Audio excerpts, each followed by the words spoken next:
So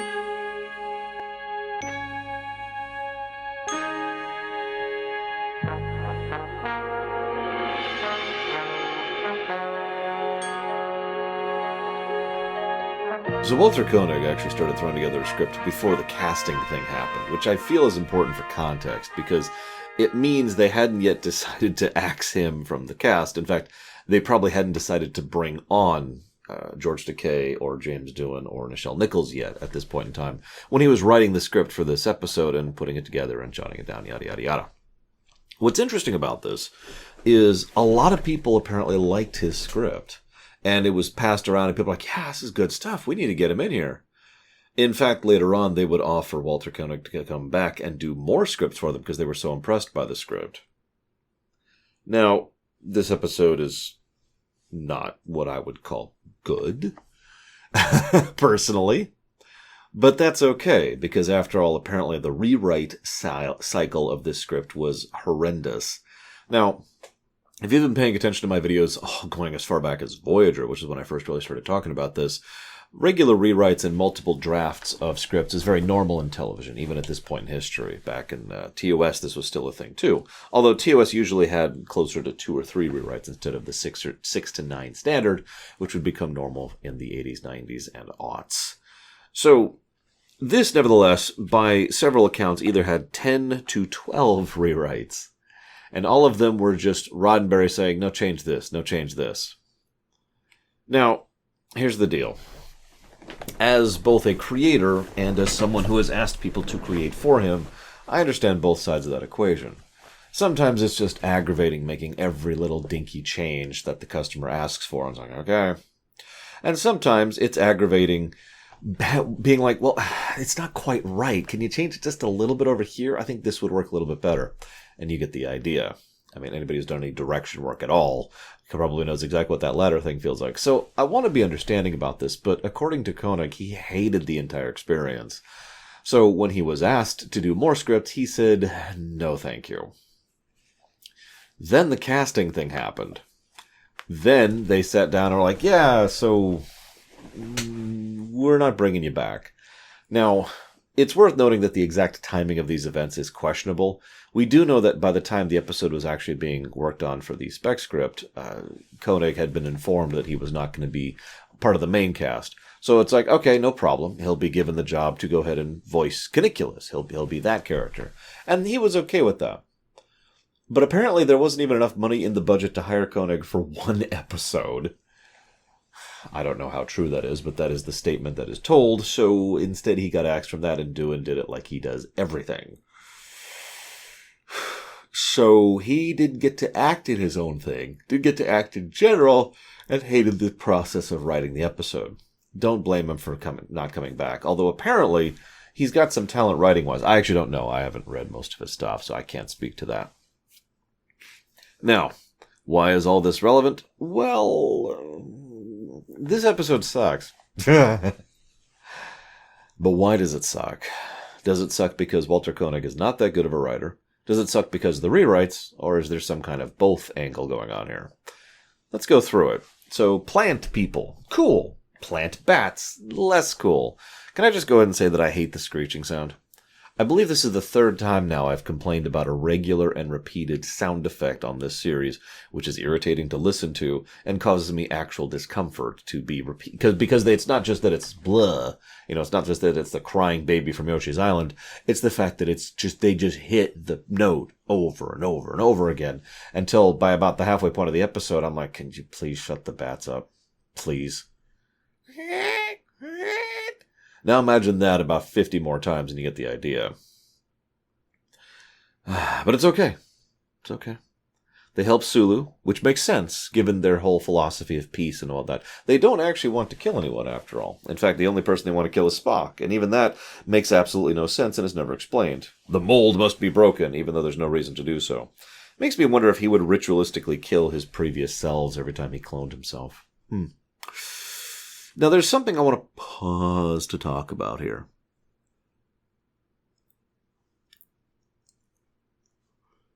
One of the more interesting concepts of the episode is something that's mentioned as an aside. There's this bit where Caniculus showed up, Probably Caniculus 4, maybe 3. They don't give a time frame. But one of the previous ones shows up and kills off all the plant people. Oh, not on purpose. Quite the contrary. But you see, disease happened. As anybody who has studied any kind of history will tell you, disease is what really determined a lot of human history and the flow of political power and capital, by simple virtue of it being expressed and expanded upon groups of people who had never interacted with that particular, or those particular types of diseases before. I mean, we could put this into the realm of fiction if we want to, because that's the whole point of, I can't remember what it's called. The Invaders from Mars thing, the classic tripods. They're killed off by bacteria. You know what I'm talking about? Spoilers, sorry. Anyways, my point being, it's a very logical deduction. It's a very logical way for things to go. And it's an idea that is, to my knowledge, never really expressed or expounded upon in Star Trek other than a few specific things. And I'm not counting B'Elanna's thoughts or emotions being a disease here. Instead, what we see is the exact logical consequence. Someone unprepared, without the medical tech necessary, shows up and just unintentionally wipes out a people. We even hear that he worked very hard to save them and save the youngins from the diseases he unknowingly brought. So even someone who was arguably peaceful, arguably someone who didn't want this, nevertheless caused it. Wouldn't that be an interesting take to take on things?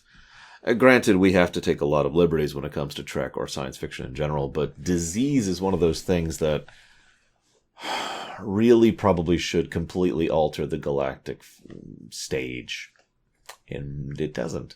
So it's just kind of cool to see it presented here. Anyways, so. I am Caniculus, and I am taking Spock. I have kidnapped you. Screed, screed. And now you must go. Like there's nothing wrong with just kidnapping someone. I love how blasé he is about it. Yeah, I kidnapped your friend. Go away. Dora, I'm letting you go, obviously. Here's your communicator. Have fun. Bye. You kidnapped, yeah, go, or else I'll bring the bats back. And of course, Kirk doesn't want to hear that screeching anymore, so naturally he gets the hell out of there. Why is he giant? So, we find out that Caniculus was someone who was considered an outcast even amongst the eugenics people of the 90s. That of all of the warlords and mongering and superhuman things going on, Caniculus was the dude who was like, well, let's make a super race. And everyone else was like, no. The eugenics people kicked this guy out. I want to stress that point. I'm reminded of Warlord O'Keefe, for God's sakes. The idea that someone is like, no, we must have purity of essence, purity of thought, and he ends up making a Protoss by accident. What? Why is Spock 2 giant? Why are the clones giant? They never answer this. This has bugged me for years. Why are they so big? Actually, I do have a thought on that. While we don't know the specifics of the rewrites that Roddenberry insisted upon, one of the things that Koenig has said in 3 separate interviews is that Roddenberry really wanted to push the animation angle, that he wanted to do things he could never do in TOS simply by virtue of the fact that animation. Okay, that actually makes sense. The problem is, it seemed like he was looking at it from a simple perspective rather than a complex one. Just make changes for change's sake rather than be allowed to do things because it'll make the show better. I have this weird tool over here. I should use it on this log. Is it supposed to be used on that log? Who cares? It's this new tool and I want to use it. I wasn't allowed to use it before. That kind of mentality. And that seems to be prevalent in a lot of the TAS stuff, and I've been reading about this a little bit, and several people seem to agree with it. So it sounds to me like the reason they wanted to emphasize, because he mentions the plant people specifically, the reason for the plant people, and the reason for the plant bats, and the reason for the giants is because, well, we can do that. We can showcase giants. And this would also explain why that's never explained in the episode. So they use the weed spray, which works. Okay, that works. Then he has to drain the mind to okay. What?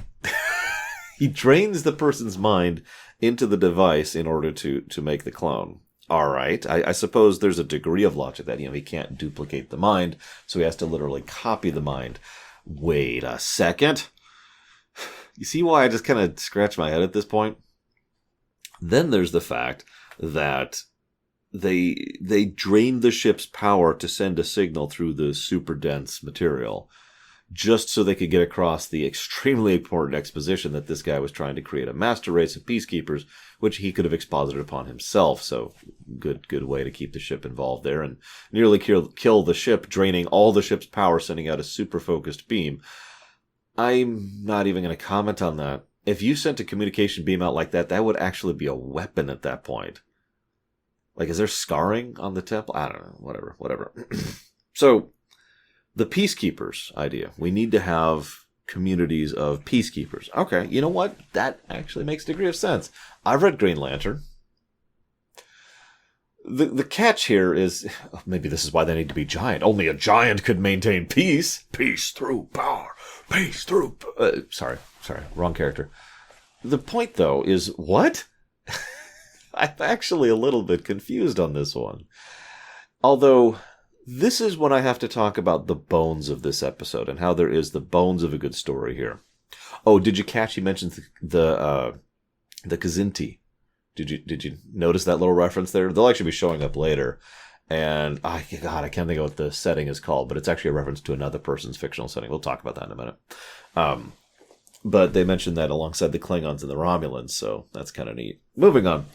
This person, we have cloning and a mad scientist who honestly just wants to improve society and make things better by virtue of trying to improve the society and life that he left. But in isolation and distance for so long, he hasn't realized the fact that the peace he so often sought to impose has simply been willingly accepted over time by people, thanks to logical progression of MLP's pattern into Star Trek universe. So, that the bones of that story actually sound kind of legit and kind of interesting. It's just surrounded by a whole lot of, There's a classic tragedy to it, an irony actually might be a better word. It's all for nothing. The whole thing was unnecessary. If you think about the timing, it's entirely possible that this man, Caniculus, was actually around for the Romulan War. And by virtue of having been around for first contact with the Klingons Klingons, oh my god, I can't believe it. The Klingons was around for that as well. And thus he would be aware of both, as well as, of course, the devastating World War III and eugenics wars, which kind of overlapped into each other. So you can see the mindset there, and why he would think this direction. Now, you remember how I mentioned that TAS is canon now? How long do you think these clones live? Better question. Do you think they kept cloning themselves? Because it's now canon that Spock 2 and Caniculus 5 are just hanging out tending the garden. So, is there going to be a Spock 83? Like the Picard show is going to have season 2 show up, and it's going to be like, hey! And then Spock 83 shows up and is like, hello, I am Spock 83. I have been tending these people's gardens for many, many years, and we are at last ready to join the galactic community. God, I hope not. I don't know what else to say about this episode. What would you do with this one? I've kind of already said what I would do. Let's axe the bats. In fact, let's axe the vegetable people in general. There's really no reason for them to be there, to be completely honest. It doesn't add much to the episode. And most of the episode could be done trying to deal with Caniculus himself, and we could focus more on the mystery in the first half. What the heck is going on? Why is there this weird place that seems to have power? And oh my god, where did Spock go?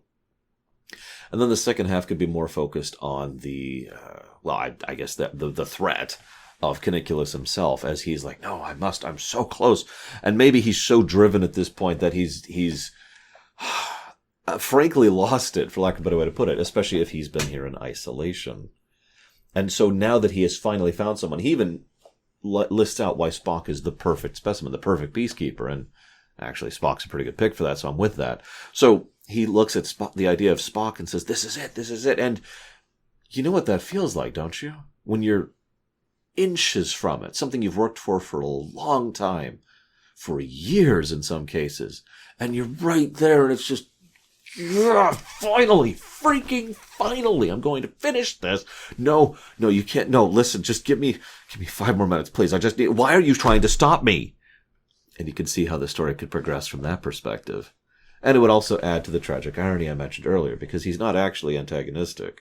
We could even make it so that he has no intention of killing the original Spock. Just eject that particular plot thread entirely and instead just make it that, that he kidnapped Spock temporarily to clone him. Now, that's still bad, but it's a lot less worse than I'm going to murder Spock to make Spock 2. But of course, Kirk and crew don't know that. And you could see how the episode would unfold there. That's probably how I would do this. How would you? I do hope to hear your thoughts in the comments, and I will see you next time.